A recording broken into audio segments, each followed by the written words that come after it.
ಒಬ್ಬ ತಂದೆ ತನ್ನ 10 ವರ್ಷದ ಮಗನ ಹೆಸರಿನಲ್ಲಿದ್ದ ಜಾಗವನ್ನು ಯಾರಿಗೋ ಮಾರಾಟ ಮಾಡ್ತಾನೆ. ಆಮೇಲೆ 8 ವರ್ಷಗಳ ನಂತರ ಆ ಮಗನಿಗೆ 18 ವರ್ಷ ತುಂಬಿದಾಗ ಅವನು ಅದೇ ಜಾಗವನ್ನು ಮತ್ತೊಬ್ಬರಿಗೆ ಮಾರ್ತಾನೆ. ಆಶ್ಚರ್ಯ ಏನಂದ್ರೆ ಕಾನೂನು ಆ ಮಗ ಮಾಡಿದ್ದೇ ಸರಿ ಅಂತ ಹೇಳುತ್ತೆ. ನಿಜಕ್ಕೂ ಅಚ್ಚರಿಯ ವಿಷಯ. ಹೌದು.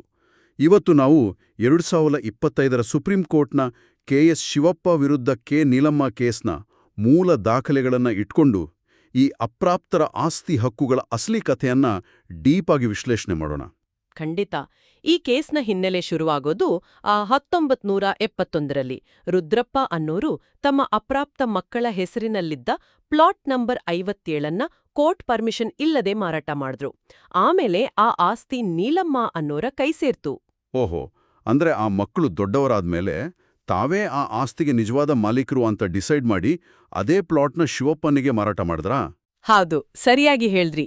ಇಲ್ಲಿ ಹಿಂದೂ ಅಲ್ಪವಯಸ್ಕರ ಮತ್ತು ಪಾಲಕತ್ವ ಕಾಯ್ದೆ ಅಂದ್ರೆ HMGA ನಿಯಮ ಕೆಲಸ ಮಾಡುತ್ತೆ. ಕೋರ್ಟ್ ಅನುಮತಿ ಇಲ್ಲದೆ ನಡೆದ ಮೊದಲ ಮಾರಾಟ ತಕ್ಷಣವೇ ಶೂನ್ಯ ಅಂದ್ರೆ ವಾಯ್ಡ್ ಆಗಲ್ಲ. ಬದಲಾಗಿ ಅದು ವಾಯ್ಡೇಬಲ್ ಅಥವಾ ಶೂನ್ಯಗೊಳಿಸಬಹುದಾದ ಒಪ್ಪಂದ ಆಗಿರುತ್ತೆ. ಅಂದ್ರೆ ಇದು ಒಂಥರ ನಮಗೆ ಬೇಡವಾದ ಪ್ರೀಮಿಯಂ ಸಬ್ಸ್ಕ್ರಿಪ್ಷನ್ ಇದ್ದ ಹಾಗೆ ಅಲ್ವಾ? ಆ ಸಬ್ಸ್ಕ್ರಿಪ್ಷನ್ ಅನ್ನ ನಾವೇ ಖುದ್ದಾಗಿ ಕ್ಯಾನ್ಸಲ್ ಮಾಡೋವರೆಗೂ ಅದು ನಡೀತಾ ಇರುತ್ತಾ? ನಿಖರವಾಗಿ. ಮಕ್ಕಳು ದೊಡ್ಡವರಾಗಿ ಅದನ್ನ ರದ್ದು ಮಾಡೋವರೆಗೂ ಆ ಹಳೆಯ ಒಪ್ಪಂದ ಕಾನೂನುಬದ್ಧವಾಗಿ ಇರುತ್ತೆ. ಸುಪ್ರೀಂ ಕೋರ್ಟ್ ಮುಂದೆ ಇದ್ದ ಪ್ರಮುಖ ಪ್ರಶ್ನೆ ಕೂಡ ಇದೇ ಆಗಿತ್ತು.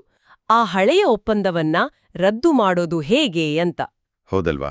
ಅದಕ್ಕಾಗಿ ಆ ಮಕ್ಕಳು 18 ವರ್ಷ ತುಂಬಿದ ಮೇಲೆ ಮತ್ತೆ ಕೋರ್ಟ್ಗೆ ಹೋಗಿ ಪ್ರತ್ಯೇಕವಾಗಿ ಒಂದು ಸಿವಿಲ್ ಮೊಕದ್ದಮೆ ಹಾಕ್ಬೇಕಿತ್ತ? ಇಲ್ಲ, ಅದೇ ಇಲ್ಲಿನ ಟ್ವಿಸ್ಟ್. ಟ್ರೆವಾಲಿಯನ್ ಆನ್ ಮೈನರ್ಸ್ ಮತ್ತೆ ಮುಲ್ಲಾಸ್ ಹಿಂದೂ ಲಾ ಉಲ್ಲೇಖಿಸಿ ನ್ಯಾಯಾಲಯ ಹೇಳಿದ್ದೇನಂದ್ರೆ ಪ್ರತ್ಯೇಕ ಸಿವಿಲ್ ಮೊಕದ್ದಮೆ ಹಾಕೋ ಅಗತ್ಯ ಇಲ್ಲ.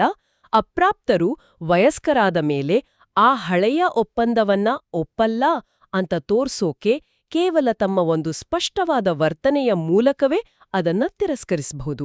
ಒಂದ್ ನಿಮಿಷ, ಸ್ಪಷ್ಟವಾದ ವರ್ತನೆ ಅಂದ್ರೆ ಆ ಮಕ್ಕಳು ವಯಸ್ಕರಾದ್ಮೇಲೆ ಆಸ್ತಿಯನ್ನ ಶಿವಪ್ಪನಿಗೆ ಮಾರಾಟ ಮಾಡಿದ್ರಲ್ಲ, ಅದೇನಾ? ಹೌದು. ಆ ಕ್ರಿಯೆಯೇ ಹಿಂದಿನ ಒಪ್ಪಂದವನ್ನ ರದ್ದುಗೊಳಿಸೋಕೆ ಸಾಕಾಯ್ತು. ಕೇವಲ ಬೇರೆಯವರಿಗೆ ಆಸ್ತಿ ಮಾರಾಟ ಮಾಡಿದ ವರ್ತನೆಯೇ ಹಳೆಯ ಒಪ್ಪಂದದ ರದ್ದತಿಗೆ ಸಮಾನ ಅಂತ ಕೋರ್ಟ್ ಹೇಳ್ತು. ವಾವ್, ಇದು ಸಾಕಷ್ಟು ಸಮಯ ಮತ್ತೆ ಹಣ ಎರಡನ್ನೂ ಉಳಿಸುತ್ತೆ. ಆದ್ರೆ ಶಿವಪ್ಪನಿಗೆ ಆಸ್ತಿ ಸಿಕ್ಕಾಗ ಮೊದಲು ಆಸ್ತಿ ಖರೀದಿಸಿದ್ದ ನೀಲಮ್ಮ ಸುಮ್ನೆ ಕೂರ್ಲಿಕ್ಕೆ ಸಾಧ್ಯ ಇಲ್ಲ ಅಲ್ವಾ? ಅವರು ನ್ಯಾಯಾಲಯದಲ್ಲಿ ಹೋರಾಟ ಮಾಡಿದ್ರಾ? ಖಂಡಿತ ಮಾಡಿದ್ರು. ಆದ್ರೆ ಅಲ್ಲಿ ಅವರಿಂದ ಒಂದು ದೊಡ್ಡ ತಾಂತ್ರಿಕ ಪ್ರಮಾದ ನಡೀತು. ಅವರು ಸ್ವತಃ ಸಾಕ್ಷಿ ಪೆಟ್ಟಿಗೆಗೆ ಬಾರದೆ ತಮ್ಮ ಪವರ್ ಆಫ್ ಅಟಾರ್ನಿ ಹೊಂದಿದ್ದ ವ್ಯಕ್ತಿಯನ್ನ ಸಾಕ್ಷಿ ನುಡಿಯೋಕೆ ಕಳಿಸಿದ್ರು. ಅರೆ, ಪವರ್ ಆಫ್ ಅಟಾರ್ನಿ ಇರೋದೇ ಅದಕ್ಕೆ ಅಲ್ವಾ? ನಮ್ಮ ಪರವಾಗಿ ಅವರು ಕೆಲಸ ಮಾಡ್ಬೋದು ಅಂತಾನೆ ನಾವು ಅದನ್ನು ಕೊಡೋದು. ಸಾಮಾನ್ಯ ಕೆಲಸಗಳಿಗೆ ಹೌದು. ಆಸ್ತಿಯ ಕಾಗದ ಪತ್ರಗಳಿಗೆ ಸಹಿ ಹಾಕಬಹುದು, ವ್ಯವಹಾರಗಳನ್ನ ನೋಡ್ಕೊಳ್ಬಹುದು. ಆದರೆ ನ್ಯಾಯಾಲಯದಲ್ಲಿ ಸಾಕ್ಷ್ಯ ನುಡಿಯೋ ವಿಚಾರ ಬಂದಾಗ, ಅದರಲ್ಲೂ ಸಂಪೂರ್ಣವಾಗಿ ವೈಯಕ್ತಿಕ ಜ್ಞಾನಕ್ಕೆ ಸಂಬಂಧಿಸಿದ ವಿಚಾರಗಳಲ್ಲಿ ಅವರು ಸಾಕ್ಷಿ ನುಡಿಯೋಂತಿಲ್ಲ. ಓ, ಅರ್ಥ ಆಯ್ತು.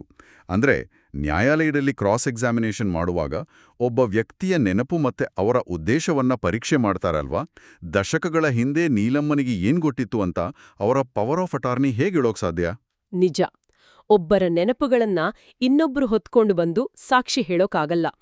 ಅದೇ ಕಾರಣಕ್ಕೆ ನೀಲಮ್ಮ ಸ್ವತಃ ಸಾಕ್ಷಿ ನುಡಿದಿದ್ದಾಗ ಅವರ ವಾದ ಸಂಪೂರ್ಣವಾಗಿ ಕುಸಿದು ಬಿದ್ದಿತು.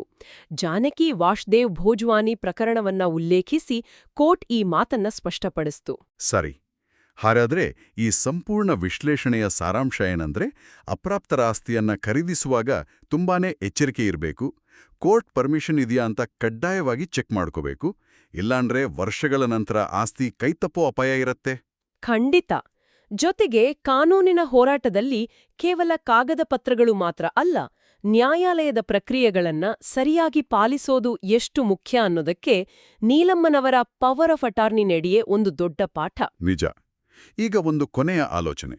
ಒಪ್ಪಂದವೊಂದನ್ನ ರದ್ದುಗೊಳಿಸೋಕ್ಕೆ ಕೇವಲ ಒಂದು ಸ್ಪಷ್ಟವಾದ ವರ್ತನೆ ಅಂದ್ರೆ ಮತ್ತೊಬ್ಬರಿಗೆ ಮಾರಾಟ ಮಾಡೋದು ಸಾಕಾಗುತ್ತೆ ಅಂದ್ರೆ, ನಾವು ಕೋರ್ಟ್ ಮೆಟ್ಟಿಲೇರದೆ ಕೇವಲ ನಮ್ಮ ದೈನಂದಿನ ನಡವಳಿಕೆಗಳ ಮೂಲಕವೇ ನಮ್ಮ ಹಕ್ಕುಗಳನ್ನ ಚಲಾಯಿಸಲು ಸಾಧ್ಯವಿರುವ ನಮಗೆ ಇನ್ನೂ ಅರಿವಿಲ್ಲದ ಎಷ್ಟು ಕಾನೂನುಗಳಿರ್ಬೋದಲ್ವಾ? ಈ ಒಂದು ಆಸಕ್ತಿದಾಯಕ ಪ್ರಶ್ನೆಯ ಬಗ್ಗೆ ಆಲೋಚನೆ ಮಾಡ್ತಾ ಇಂದಿನ ವಿಶ್ಲೇಷಣೆಯನ್ನ ಮುಗಿಸೋಣ.